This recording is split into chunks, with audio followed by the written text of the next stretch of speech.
নমস্কার বন্ধুরা, আমি সুপর্ণা। শনিবারের চিঠিতে আপনাদের স্বাগত জানাই। আজকের নিবেদন নন্দ সাম্রাজ্য ও চাণক্যের অপমান এবং চাণক্যের প্রতিজ্ঞা, যা বদলে দিয়েছিল ভারতের ইতিহাস।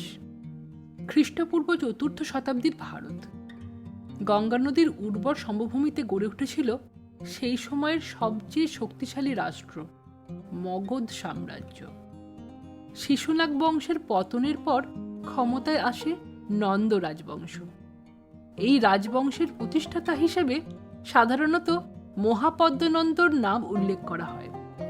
তিনি উত্তর ভারতের বহু রাজ্য জয় করে মগধকে এক বিশাল সাম্রাজ্যে পরিণত করেছিলেন। মহাপদ্মনন্দের মৃত্যুর পর সিংহাসনে বসেন তার উত্তরসূরিরা। তাদের মধ্যে শেষ এবং সবচেয়ে পরিচিত শাসক ছিলেন ধননন্দ। গ্রিক ঐতিহাসিকদের বিবরণ এবং ভারতীয় ঐতিহ্য থেকে জানা যায়, ধননন্দের কোষ ছিল অত্যন্ত সমৃদ্ধ। তার বিপুল সম্পদ, বিশাল সেনাবাহিনী এবং শক্তিশালী প্রশাসনের জন্য মগধ তখন ভারতীয় উপমহাদেশের অন্যতম পরাক্রমশালী শক্তি ছিল। বলা হয়, তার সেনাবাহিনীতে ছিল হাজার হাজার যুদ্ধহাতি, অশ্বারোহী বাহিনী এবং অসংখ্য পদাতিক সৈন্য।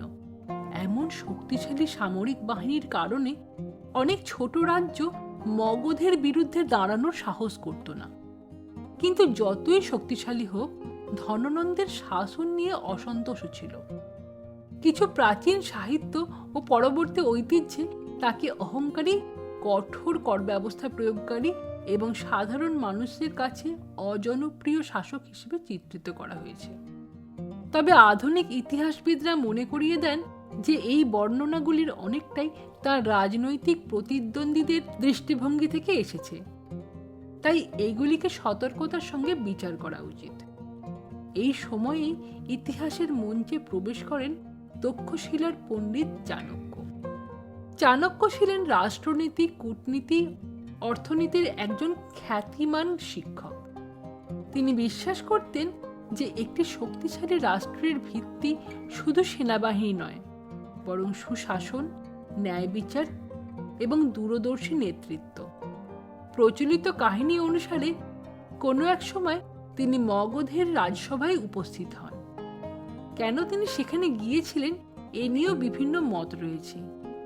কেউ বলেন তিনি রাজাকে রাজনৈতিক পরামর্শ দিতে গিয়েছিলেন, আবার কেউ মনে করেন তিনি কোনো প্রশাসনিক বা কূটনৈতিক উদ্দেশ্যে রাজসভায় উপস্থিত হয়েছিলেন। এরপরই ঘটে বহুল আলোচিত ঘটনা। বিভিন্ন সংস্কৃত নাটক, জৈন গ্রন্থ এবং লোকসাহিত্যে বর্ণিত আছে যে ধননন্দের রাজসভায় চাণক্যকে অপমান করা হয়েছিল। বলা হয়, তার সাধারণ চেহারা, পোশাক বা স্পষ্টভাষী স্বভাব নিয়ে বিদ্রূপ করা হয় এবং তাকে সভা থেকে বের করে দেওয়া হয়। অপমানিত চাণক্য তখন নাকি নিজের শিখা খুলে প্রতিজ্ঞা করেছিলেন, যতদিন না ধননন্দের পতন ঘটাতে পারব, ততদিন এই শিখা আর বাঁধব না।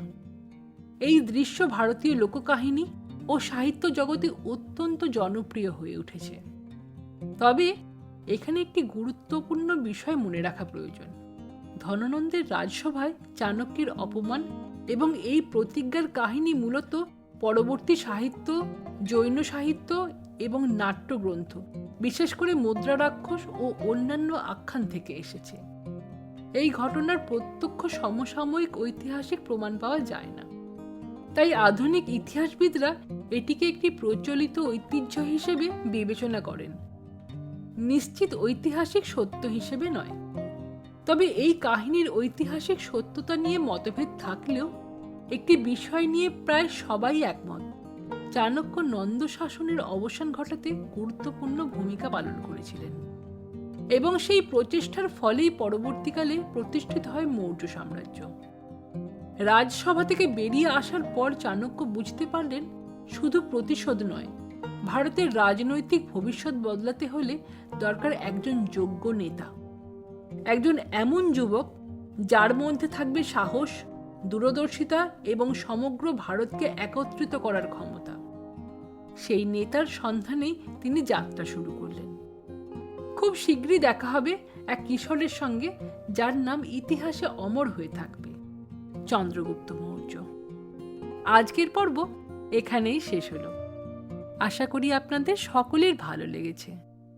আমাদের এই প্রচেষ্টা যদি আপনাদের ভালো লেগে থাকে, আমাদের এই ছোট্ট ইউটিউব চ্যানেলটিকে সাবস্ক্রাইব করুন ও সকলের সাথে শেয়ার করুন।